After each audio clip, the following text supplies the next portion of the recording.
Hello warriors, कैसे हैं आप सब। आशा करता हूं आप सब बहुत अच्छे से होंगे। जैसा कि आप सबको पता है कि हम अपने इस चैनल पे एनसीईआरटी की सीरीज की शुरुआत कर रहे हैं। तो चलिए हम ज्यादा देर ना करते हुए अपने चैप्टर की तरफ बढ़ते हैं। पर उससे पहले आप सबको पता है हम अपने चैप्टर की शुरुआत एक शेर के साथ करते हैं। तो चलिए स्टार्ट करते हैं। आए हो निभाने किरदार जमीन पर, तो कुछ ऐसा कर चलो कि जमाना याद रखे। तो चलिए अब हम स्टार्ट करते हैं चैप्टर नंबर 1 क्लास 10 सिविक्स का, जिसका नाम है पावर शेयरिंग। हम ज्योग्राफी चैप्टर नंबर 1 की वीडियो पहले ही अपलोड कर चुके हैं, उसका लिंक आपको डिस्क्रिप्शन में मिल जाएगा, आप वहां पे जाकर के देखिएगा। ये जो हम करेंगे ये नोट्स के तरीके से करेंगे, बहुत शॉर्ट में करेंगे और बहुत अच्छे से समझेंगे, क्योंकि इस बार हमारा टारगेट है 90 प्लस का। तो चलिए स्टार्ट करता हूं मैं चैप्टर को। देखिए, पावर शेयरिंग का मतलब क्या होता है, जब हम पावर को डिवाइड कर देते हैं उसे क्या बोलते हैं, हम पावर शेयरिंग बोलते हैं। तो अभी हम इस चैप्टर में दो कंट्री के बारे में जानेंगे, पहला तो बेल्जियम है और दूसरा जो है श्रीलंका है। अब हम देखेंगे कि बेल्जियम में ऐसा क्या हुआ कि वहां पे कॉन्फ्लिक्ट नहीं हुई, और श्रीलंका में ऐसा क्या हुआ कि वहां पे कॉन्फ्लिक्ट हुआ और सिविल वॉर की सिचुएशन आ गई। तो चलिए स्टार्ट करते हैं हम। देखिएगा, बेल्जियम एक यूरोप में कंट्री है, ठीक है। यूरोप एक कॉन्टिनेंट है, उस कॉन्टिनेंट में एक कंट्री है जो है बेल्जियम। बेल्जियम का जो बॉर्डर है वो नॉर्थ में किससे लगता है, नेदरलैंड से लगता है। ईस्ट में किससे लगता है, जर्मनी से लगता है। साउथ ईस्ट में लग्जमबर्ग से लगता है और साउथ वेस्ट में फ्रांस से लगता है, ठीक है। आशा करता हूं आपको बहुत अच्छे से पता लगे होगा। फिर से जल्दी से रिकॉल कर लेते हैं। जो बॉर्डर है बेल्जियम का, नॉर्थ में नेदरलैंड से, ईस्ट में जर्मनी से, साउथ ईस्ट में लग्जमबर्ग से और साउथ वेस्ट में फ्रांस से लगता है। यहां पे एथनिक लोग रहते हैं। देखिएगा, एथनिक की definition, group of people who share common culture, language, history और एंसेस्टर्स, ठीक है। वो ऐसे लोग, ऐसा ग्रुप जिनकी कॉमन लैंग्वेज होगी, कॉमन कल्चर होगा, कॉमन हिस्ट्री होगी और उनका कॉमन रिलीजन होगा, और उसके साथ साथ उनके जो एंसेस्टर्स हैं यानी जो पूर्वज हैं वो भी कहीं ना कहीं सेम होंगे, शेयर करते होंगे। उसे कोई क्या बोलेंगे, हम एथनिक बोला जाएगा। अब याद रखते हैं हम कि वहां पे बेल्जियम में क्या सिस्टम था। देखिएगा, बेल्जियम में जो बेल्जियम का जो नदन पार्ट था उसे फ्लेमिश रीजन बोलते थे। क्या बोलते थे, फ्लेमिश रीजन बोलते थे। यहां पे 59% जो थे वो डच स्पीकिंग लोग थे, यानी कि जो डच लैंग्वेज बोलते थे वो 59% थे। उसके बाद उसका जो साउथ एरिया था बेल्जियम का, साउथ रीजन जो था, उसको नाम दिया जाता था वेलोनिया। क्या बोलते थे उसे, वेलोनिया रीजन बोलते थे। वेलोनिया रीजन में 40% जो लोग थे वो क्या बोला करते थे, फ्रेंच बोला करते थे। उसके अलावा ईस्ट में, यानी कि बेल्जियम के ईस्ट में 1% वो लोग थे जो क्या बोला करते थे, जर्मन बोला करते थे, ठीक है। तो अब हम एक कॉन्सेप्ट समझा देता हूं आपको, माइनॉरिटी और मेजॉरिटी का। मुझे आशा है कि बहुत सारे बच्चे जानते होंगे, अगर जो नहीं जानते तो मैं क्लियर कर देता हूं माइनॉरिटी और मेजॉरिटी में। देखिएगा, जब भी ज्यादा संख्या में लोग होते हैं, एक कम्युनिटी, एक एग्जांपल मानता हूं एक कम्युनिटी का, ए कम्युनिटी है और बी कम्युनिटी है। जब भी कभी भी ए कम्युनिटी के मान लीजिएगा कि ज्यादा लोग हैं बी कम्युनिटी से, तो ए कम्युनिटी क्या होगी, मेजॉरिटी होगी, और बी कम्युनिटी क्या हो जाएगी, माइनॉरिटी हो जाएगी। यानी कि ज्यादा संख्या में जब लोग जिस भी उसमें होंगे तो वो क्या हो जाएगा, मेजॉरिटी, और जब कम होंगे तो उसे क्या बोलेंगे, माइनॉरिटी बोलेंगे। ठीक है, अभी तक समझ आ गया। तो यानी कि जो बेल्जियम में था, पूरे बेल्जियम में डच जो थे वो किसमें थे, मेजॉरिटी में, और फ्रेंच और जो जर्मन थे वो किसमें थे, माइनॉरिटी में थे। अब हम आ जाते हैं ब्रसेल्स की बात करते हैं। अब याद आता है कि ये ब्रसेल्स क्या है। देखिए, ब्रसेल्स जो है वो बेल्जियम की कैपिटल है। क्या है, बेल्जियम की कैपिटल है। अब यहाँ पे एथनिक कॉम्पोजिशन कैसा है ये देख लेते हैं बस बहुत जल्दी से। 80% जो लोग हैं वो फ्रेंच बोलते हैं और 20% जो लोग हैं वो क्या बोलते हैं, डच बोलते हैं। अब देखिएगा, यहां पे मेजॉरिटी में कौन है, फ्रेंच लोग हैं, और माइनॉरिटी में कौन है, डच हैं। यानी कि पूरे बेल्जियम को देखें तो पूरे बेल्जियम में तो डच मेजॉरिटी में है और फ्रेंच माइनॉरिटी में है। पर अगर बात ब्रसेल्स कैपिटल की आती है तो वहां पे फ्रेंच मेजॉरिटी में है और डच पीपल माइनॉरिटी में है। Minority French speaking, rich and powerful. और ब्रसेल्स में जो आपका फ्रेंच जो है, फ्रेंच जो स्पीकिंग लोग हैं वो पूरे के पूरे किसमें, माइनॉरिटी में है, बेल्जियम में। पर वो रिच और पावरफुल है, किसके, डच के मुकाबले ज्यादा रिच और पावरफुल है। डच स्पीकिंग जो है, डच जो लोग हैं उनको एजुकेशन का राइट और इकोनॉमिक डेवलपमेंट बहुत बाद में मिला है एज कंपेयर टू फ्रेंच के मुकाबले। अब इससे क्या होता है, टेंशन, दोनों कंट्रीज के बीच टेंशन हो जाती है, ठीक है। तो यही जो टेंशन जो है, अब देखेंगे हमने किस तरीके से आगे जाकर के बेल्जियम ने रिजॉल्व करा है। अब दूसरे पे आ जाते हैं हम। दूसरा जो है एग्जांपल वो है श्रीलंका का। श्रीलंका आप सबको पता है एक आइलैंड नेशन है, यानी हमारे इंडिया के साउथ में ही है, आइलैंड नेशन है। आइलैंड नेशन में आपको कंफर्म कर देता हूं, बस क्लियर कर देता हूं कि क्या होता है। आइलैंड किसे बोलते हैं, एक स्मॉल पीस ऑफ लैंड जिसके चारों तरफ पानी गिरा, उसे क्या बोलेंगे, आइलैंड बोलेंगे। यानी कि एक देश जो आइलैंड पे बसा है उसे क्या बोलेंगे, आइलैंड नेशन बोलेंगे। यानी श्रीलंका क्या है, आइलैंड नेशन है। यहां पे भी आपको देखने को मिलेगा बहुत तरीके के लोग, यानी एथनिक डाइवर्स पॉपुलेशन है, जैसे कि हमने वहां पे देखा है बेल्जियम में फ्रेंच, डच, जर्मन, ऐसे यहां पे भी है, पर यहां पे अलग हैं। कैसे हैं देखिएगा, यहाँ पे 74% जो है वो कौन है, सिन्हाला स्पीकर्स हैं। यानी कि वो लोग जो सिन्हाला लैंग्वेज बोलते हैं उसे क्या बोलते हैं, हम सिन्हाला स्पीकर बोलते हैं। वो कितने हैं, 74% है, यानी कि मेजॉरिटी में है। और ये कौन से रिलीजन को फॉलो करते हैं? बुद्धिज्म को फॉलो करते हैं। ये मेजॉरिटी में, ये हमने पहले ही कर लिया। दूसरा 18% जो है वो तमिल्स हैं, ठीक है, क्या है? तमिल्स हैं। अब ये जो तमिल्स जो हैं वो पूरे के कौन कौन है? ये तमिल्स जो हैं श्रीलंकन तमिल्स है और इंडियन तमिल्स हैं। अब मैं बता देता हूं श्रीलंकन तमिल्स, जो श्रीलंका के ही लोग हैं और जो तमिल बोलते हैं वो क्या है? श्रीलंकन तमिल्स हैं। वो कितने परसेंट है? 13% हैं। अब आ जाते हैं इंडियन तमिल्स कौन है? इंडियन तमिल्स मतलब जो श्रीलंका में तमिल्स रह रहे हैं, जो इंडिया से माइग्रेट होकर के श्रीलंका गए हैं और वहां पे रह रहे हैं, तो उसे क्या बोलते हैं? इंडियन तमिल्स बोलते हैं। ये कितने परसेंट है? 5%। तो टोटल श्रीलंकन तमिल्स और इंडियन तमिल्स को मिलाकर के कितने हैं? 18% तमिल्स हैं। अब ये जो है हिंदू और मुस्लिम दोनों ही है, यहाँ पे जो तमिल्स है वो हिंदू और मुस्लिम है। इसके अलावा यहाँ पे क्रिश्चियंस भी रहते हैं। क्रिश्चियन कितने परसेंट है? 7% है। कितने? 7% सिर्फ और सिर्फ क्रिश्चियंस है यहाँ पे। ये दोनों ही लैंग्वेज बोलते हैं, यानी ये तमिल्स और सिन्हाला दोनों में है, और ये भी क्या है? माइनॉरिटी में है। देखिएगा, एक ये मैं आपको एग्जाम्पल दिखा रहा हूं, ठीक है। ये बेल्जियम है, मैप में देखिएगा, ये बेल्जियम है। बेल्जियम के इधर ये क्या है? नीदरलैंड है। इधर ये क्या है? जर्मनी है। और ये लग्जमबर्ग है। और ये इधर फ्रांस है, ठीक है। अब हम आगे आ जाते हैं नेक्स्ट टॉपिक पे। अब आ जाते हैं मेजॉरिटेरियनिज्म इन श्रीलंका। श्रीलंका जो है 1948 में क्या हो गया था? आजाद हो गया था, यानी कि भारत के 1 साल आजाद होने के 1 साल बाद ये भी क्या हो गया था? इंडिपेंडेंस हो गया था, इंडिपेंडेंट हो गया था, सॉरी इंडिपेंडेंट हो गया था, सॉरी। उसके बाद यहाँ पे जो रूल करता था वो कौन रूल करता था? मेजॉरिटी रूल करती थी। मेजॉरिटी यानी सिन्हालास, अभी हमने पढ़ा। यहाँ पे सिन्हाला ने अपनी सुप्रीमेसी इस्टेब्लिश कर ली। 1956 में एक एक्ट आता है, उसमें बोला जाता है कि सिन्हाला अब ऑफिशियल लैंग्वेज होगी। अब जब सिन्हाला ऑफिशियल लैंग्वेज होगी तो तमिल्स के मन में मनमुटाव आना स्टार्ट हो गया। उन्होंने बोला है, इस एक्ट में बोला गया था कि जो भी सिन्हालास के जो लोग होंगे, यानी कि उनको जॉब और यूनिवर्सिटीज में हम क्या देंगे? कंसेशन देंगे, रिलैक्सेशन देंगे, यानी कि एक तरीके का रिजर्वेशन देंगे, यानी प्रायोरिटी देंगे। तमिल्स के मुकाबले सिन्हालास को ज्यादा प्रायोरिटी मिलेगी। किसमें प्रायोरिटी मिलेगी? जॉब्स में और यूनिवर्सिटीज में। और उन्होंने बोला कि हम बुद्धिज्म को प्रोटेक्ट करेंगे। जाहिर सी बात है, वो बुद्धिज्म को फॉलो करते थे, तो बुद्धिज्म को ही क्या करेंगे? प्रोटेक्ट करेंगे। तो याद रखिएगा, मेजॉरिटी की गवर्नमेंट बहुत खतरनाक गवर्नमेंट होती है।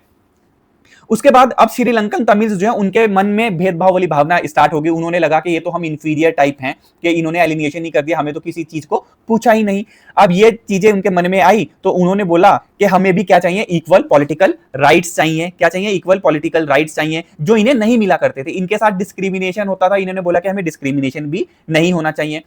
अब श्रीलंकन ने इसी डिमांड को लेकर के पॉलिटिकल पार्टीज लॉन्च करी। उसमें बोला गया कि तमिल को क्या बनाया जाए? ऑफिशियल लैंग्वेज बनाया जाए, हमें इक्वल अपॉर्चुनिटी मिली जाए, यानी जॉब्स में और यूनिवर्सिटीज में, हमें एक स्टेट दिया जाए, प्रोविंस दिया जाए। और उसकी ये सारी डिमांड जो थी सिन्हालास ने मना कर दी। जब ये डिमांड सिन्हालास ने मना कर दी तो अब फिर से ज्यादा आग भड़क उठती है, जाहिर सी बात है। उन्होंने डिमांड करी कि हमें एक तमिल एलम चाहिए। देखिएगा, एलम का मतलब होता है स्टेट्स। क्या होता है? एलम का मतलब स्टेट होता है। उन्होंने बोला हमें तमिल एलम चाहिए, और उन्होंने पर्टिकुलर बताया कि हमें नॉर्थ और ईस्टर्न पार्ट में चाहिए, यानी श्रीलंका के नदन पार्ट में और ईस्टर्न पार्ट में चाहिए। अब मेरा एक और क्वेश्चन है कि क्यों उन्होंने बोला कि नदन पार्ट और ईस्टर्न पार्ट में चाहिए? उन्होंने इसलिए बोला क्योंकि वो पहले से ही जो तमिल लोग थे वो नदन और ईस्टर्न श्रीलंका में रहते थे। तो उन्होंने बोला कि हमें एक स्टेट चाहिए, तमिल एलम चाहिए, यानी कि जो नॉर्थ में और ईस्ट में हो, क्योंकि दोनों ही जगह तमिल्स उसी दोनों जगह पे ज्यादा थे। इससे क्या होता है? टेंशन स्टार्ट हो जाती है दो कम्युनिटी के बीच में। धीरे धीरे ये सिविल वॉर हो जाती है। मैं आपको सिविल वॉर भी क्लियर कर देता हूं। जब दो कम्युनिटी या कुछ कम्युनिटी के लोग आपस में ही कंट्री के अंदर ही लड़ते हैं तो उसे क्या बोलते हैं? सिविल वॉर बोलते हैं। और ये सिविल वॉर 1980s में स्टार्ट होती है और 2009 में जाकर के खत्म होती है। ये तो था आपका श्रीलंका का। अब हम आ जाते हैं एकोमोडेशन इन बेल्जियम। अब बेल्जियम की बात करते हैं। देखिएगा, 1970 से 1993 के बीच कॉन्स्टिट्यूशन 4 बार अमेंड करा। किसने? बेल्जियम ने। उसमें यह बोला गया कॉन्स्टिट्यूशन में कि सेंट्रल गवर्नमेंट में फ्रेंच और डच के जो मिनिस्टर्स हैं वो इक्वल होंगे, यानी कि अगर एग्जांपल के तौर पे 100 सीट्स हैं तो 50 पे डच होंगे और 50 पे फ्रेंच होंगे। तो ये क्या हो गया? इक्वल रिप्रेजेंटेशन हो गया। उसके बाद उन्होंने बोला कि बहुत सारी जो सेंट्रल गवर्नमेंट की पावर है वो स्टेट को दे दी जाएगी, और इससे क्या होगा? सेंट्रल गवर्नमेंट जो है, यानी यहाँ पे सेंट्रल गवर्नमेंट जो है वो अपना स्टेट गवर्नमेंट पे कभी भी दबाव ज्यादा नहीं बना पाएगा। वो किसी भी चीज के लिए उसे फोर्सफुली नहीं बोलेगा कि ये चीज करनी ही करनी है। इन ब्रसल सेपरेट गवर्नमेंट, ब्रसल जो था यानी कैपिटल, वहां पे एक सेपरेट गवर्नमेंट थी। वहां पे इक्वल रिप्रेजेंटेशन था बहुत कम्युनिटी का। वहां पे भी क्या था? इक्वल रिप्रेजेंटेशन था, 50-50% दोनों ही जगह था। याद रखिएगा। फिर उसके बाद आती है सेंट्रल गवर्नमेंट। सेंट्रल गवर्नमेंट के बाद स्टेट गवर्नमेंट, अभी पढ़ लिया। स्टेट गवर्नमेंट के बाद वहां पे एक थर्ड टाइप की गवर्नमेंट थी जिसका नाम था कम्युनिटी गवर्नमेंट। क्या बोला जाता था उसे? कम्युनिटी गवर्नमेंट बोला जाता था। वो इलेक्ट करते थे, elected by the people belonging to the one language community. वो वहां पे जो इलेक्टेड करते थे पीपल, वो एक ही लैंग्वेज कम्युनिटी से आते थे, या तो वो डच से होंगे, या वो फ्रेंच से होंगे, या फिर वो जर्मन से होंगे। कम्युनिटी गवर्नमेंट के पास क्या क्या पावर थे, वो अपने कल्चर को इशू, जो कभी कल्चर को बचाने के लिए, एजुकेशन अगर उन्हें नहीं मिल रही है, लैंग्वेज से कुछ रिलेटेड कोई भी इशू होगा तो उनके पास वो पावर थी।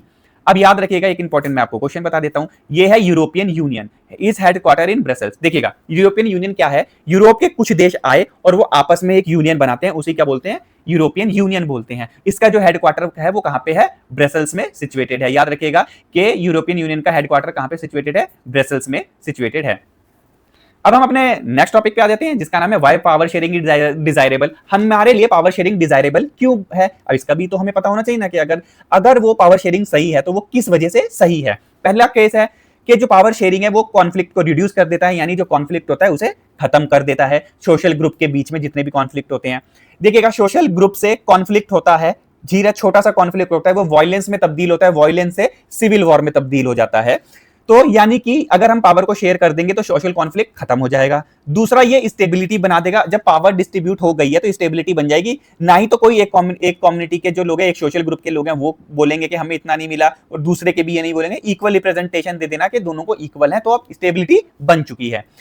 Training of majority sometime oppressive for minority as well as the majority. कभी कभी जो मेजोरिटी की गवर्नमेंट होती है वो माइनॉरिटी के लिए तो खतरनाक होती है कि उसके साथ साथ मेजोरिटी के लिए भी वो कभी कभी खतरनाक बन जाती है। तो याद रखेगा, मेजोरिटी की गवर्नमेंट जो है वो कहीं ना कहीं बहुत खतरनाक गवर्नमेंट होती है, तो मेजोरिटी की गवर्नमेंट नहीं बननी चाहिए।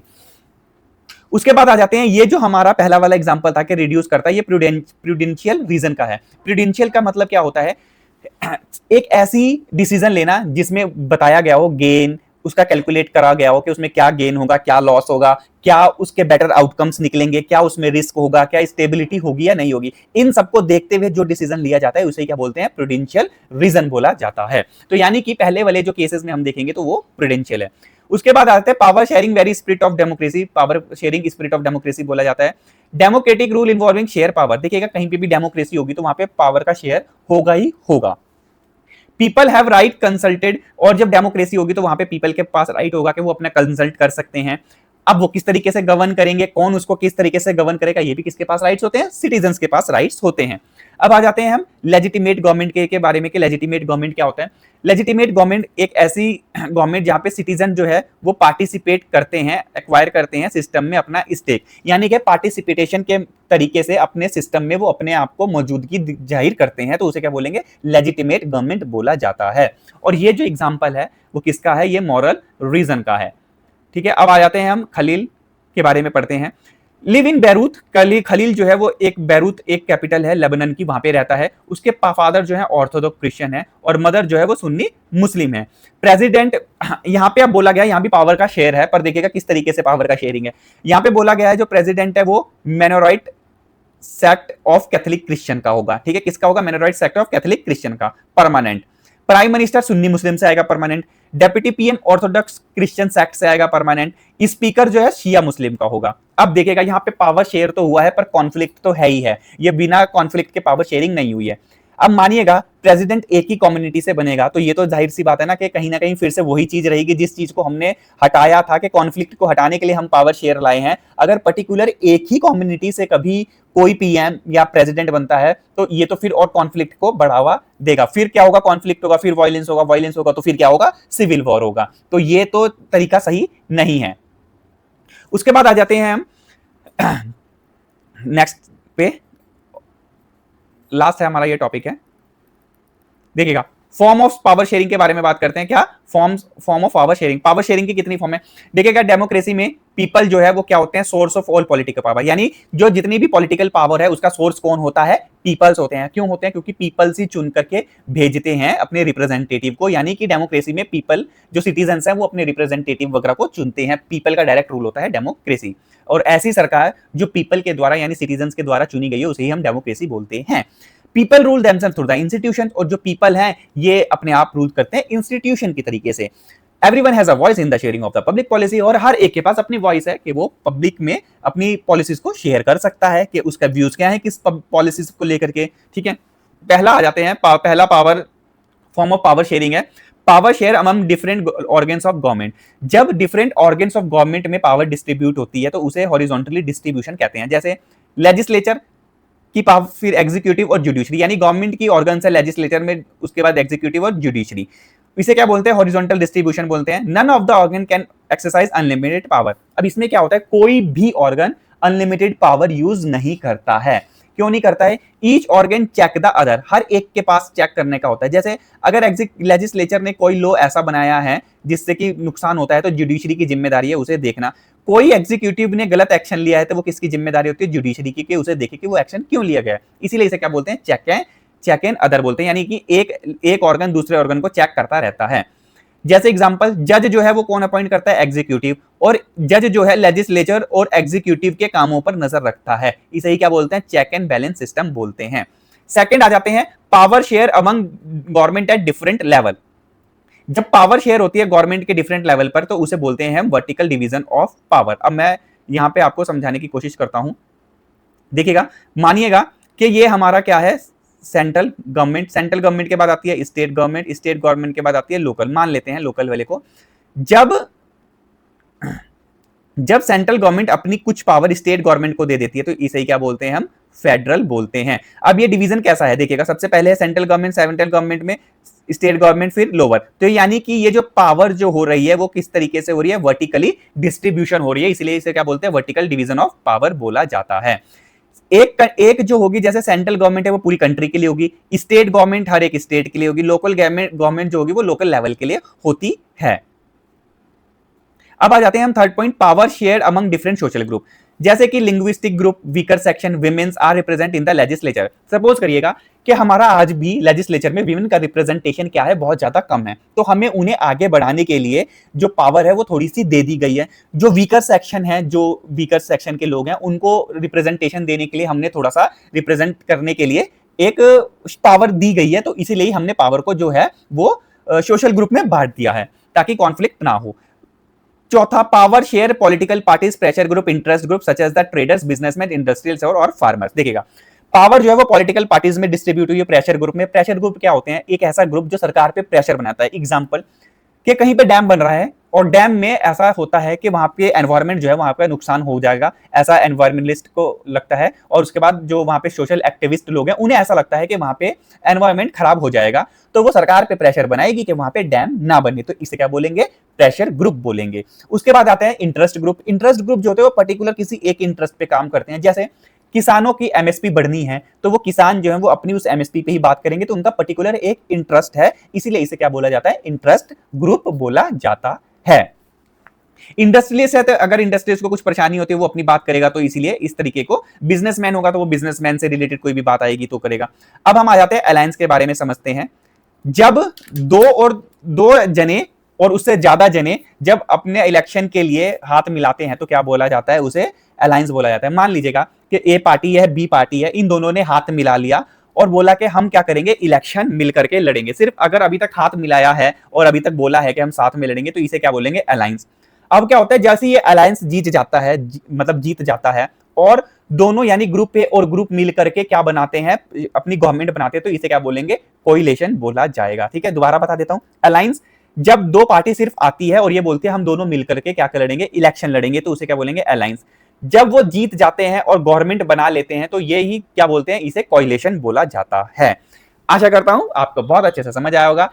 ऐसी और इंफॉर्मेटिव वीडियो के लिए आप हमारे इस चैनल को सब्सक्राइब करिएगा, शेयर करिएगा। अब हम आपसे मिलते हैं नेक्स्ट वीडियो में, तब तक के लिए धन्यवाद वॉरियर्स।